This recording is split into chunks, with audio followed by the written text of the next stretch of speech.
আর কিছুদিনের মধ্যেই পশ্চিমবঙ্গে বিধানসভা নির্বাচন। তো এবারে অনেকগুলি ফ্যাক্টর আছে, যে ফ্যাক্টরগুলির ওপর কিন্তু এই বিধানসভা নির্বাচনের ফলাফল অনেকটা নির্ভর করবে।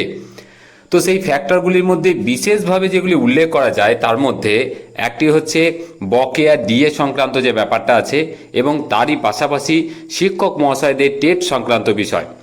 বকেয়া ডিএ সংক্রান্ত বিষয়ের সব কিছু লেটেস্ট আপডেট আমি সব সময় আপনাদের সামনে অফিসিয়ালি ডেটা থেকে, অফিসিয়ালি তথ্য থেকে তুলে ধরার চেষ্টা করছি। এরই পাশাপাশি শিক্ষক মহাশয়দের টেট সংক্রান্ত বিষয়টা বেশ অনেক দিন কোনো রকম খোঁজখবর নেই।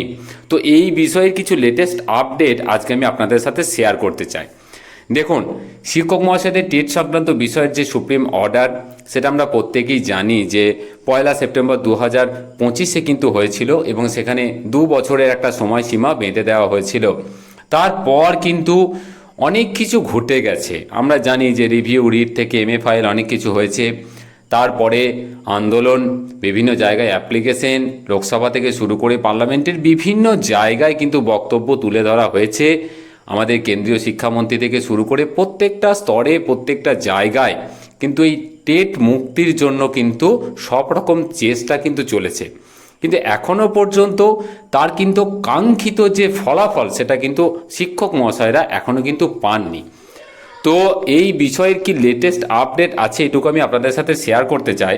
দেখুন, আপাতত একটি মামলা যেটি শিক্ষক মহাশয়দের টেট সংক্রান্ত বিষয়ের সঙ্গে বিশেষভাবে যুক্ত, সেটি আপনারা প্রত্যেকেই জানেন যে ত্রিপুরার যে টেট সংক্রান্ত মামলা। আমরা জানি যে এই মামলাটি যখন হিয়ারিং চলছিল, যে বেঞ্চে চলছিল, সেই বেঞ্চেই কিন্তু এই শিক্ষকদের টেট সংক্রান্ত বিষয়ের যে জাজমেন্ট, সেটি কিন্তু এসেছে, এবং উনি কিন্তু সরাসরি বলেছেন যে এই বিষয়টি ওর সাথে কানেক্টেড, তো সেই হিসাবেই কিন্তু হিয়ারিং হবে।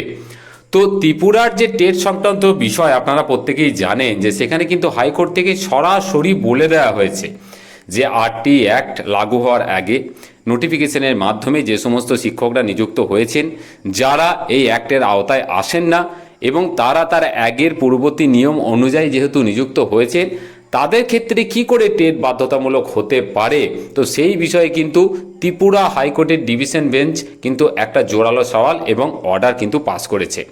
তারপর আমরা জানি যে এই মামলাটি সুপ্রিম কোর্টে যায়, এবং সুপ্রিম কোর্টে যাওয়ার পর সেই মামলাটি কিন্তু এখন যে টেট যে রিভিউ সংক্রান্ত মূল মামলা, তার সাথেই কিন্তু চলছে। তো এই মামলাটার কিন্তু একটা লেটেস্ট হিয়ারিং আপডেট আছে। এই মামলাটা ডায়েরি নাম্বার হচ্ছে 4505120224।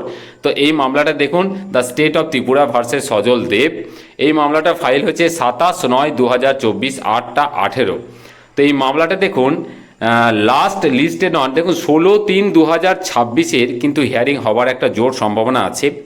কারণ আমরা জানি যে যখন আগের যে হিয়ারিংটা হয়েছিল, সেখানে কিন্তু বলা হয়েছিল যে 16ই মার্চ থেকে যে সপ্তাহটা শুরু হবে, তো সেই সপ্তাহের মধ্যে এটাকে লিস্টে আনার জন্য। তো সেই অনুযায়ী মোটামুটি 16/3/2026 এই মামলার একটা হিয়ারিং হওয়ার জোর সম্ভাবনা আছে। বিচারপতি আছেন মাননীয় সম্মানীয় দীপঙ্কর দত্ত এবং সম্মানীয় সতীশ চন্দ্র শর্মার বেঞ্চে আছে।